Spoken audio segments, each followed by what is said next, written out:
Hi, I'm Theresa Regli, reporting from Henry Stewart Digital Asset Management in New York City. I'm pleased to introduce Lenehan, who's the Vice President of Content Management and the Product Owner for Digital Asset Management at Elsevier. Hi, Anne. Hi, Theresa. I'm really glad you've joined us today, and thank you for your presentation this morning. Thank you. The first question I'd like to ask you is about how you got into digital asset management. You have been in this field for quite a long time. Can you tell us about the moment that DAM clicked for you? Sure. Back in 2005, Elsevier acquired the Frank H. Netter collection of medical illustrations, which is one of the most phenomenal collections of medical art used for educational purposes. And it was really an understanding that those art pieces were assets and that they had individual opportunity and potential and could be compiled and recompiled. And that led me to take an interest in DAM and all things DAM. Excellent. That's great.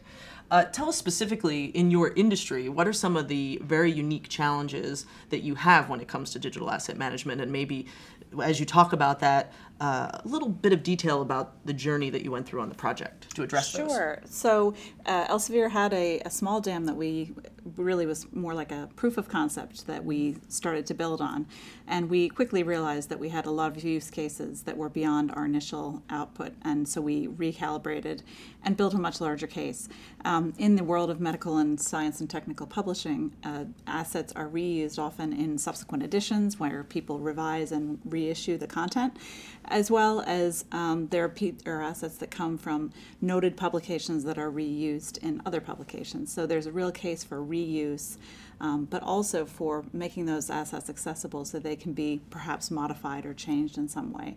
So our cases were all about sustaining a really strong product base of content and assets for the ability to use them again and again. Excellent. Specifically when it comes to the sort of scalable or the enterprise nature of what you've done, can you talk about what the critical success factors are in a large-scale dam or an enterprise dam? Sure. Some of the factors that have led us to where we are today are the ability to not only scale the opportunity, but to build modular components to attach to our existing and future build infrastructure.